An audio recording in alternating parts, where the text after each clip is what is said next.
বন্ধু কালা চাঁদ কি মায়া লাগিয়েছ, তেরি তেরি পাগল করে গরম পাঠিয়েছ।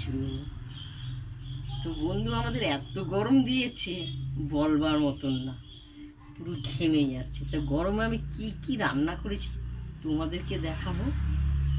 তো দেখো, আমি দেখো টক ডাল করেছি আম দিয়ে গরমে। তো দেখো, মাছ ভাজা, পটল ভাজা, বরবটি আলু ভাজা। এটা গরমকালের জন্য খুবই উপকারী। তো আমি ডাল দিয়ে, টক ডাল দিয়ে ভাত খাবো নেওয়া হলো। তো আজকে দুপুরবেলা এটা আমি পটল নেওয়া হলো, মাছ ভাজা নেওয়া হলো।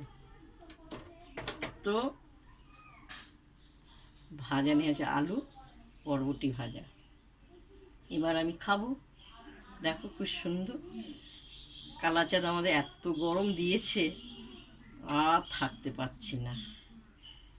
বন্ধুরা, দুপুরবেলা তোমরা কি কি রান্না করেছো তো জানি না, আমি এই রান্না করেছি গরমে।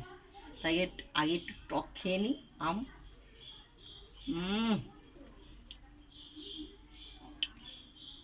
সুন্দর হয়েছে।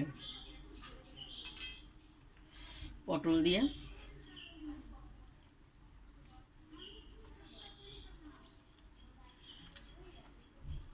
মাছটা খুব কড়া কড়া হয়েছে, কাটা লাগবে না, লেজটা আমি কামড়িয়ে খাবো।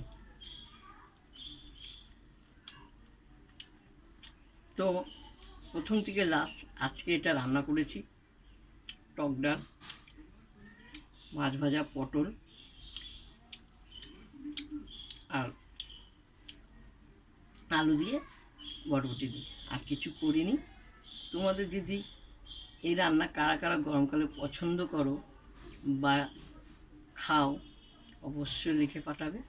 আমি এই রান্না করেছি। ভালো যদি লাগে দিদির ভিডিওটা, আমাকে লাইক দিও, শেয়ার করো, কমেন্ট করো। কিন্তু প্রথমে একটু রহস্য করেছিলাম। টাটা।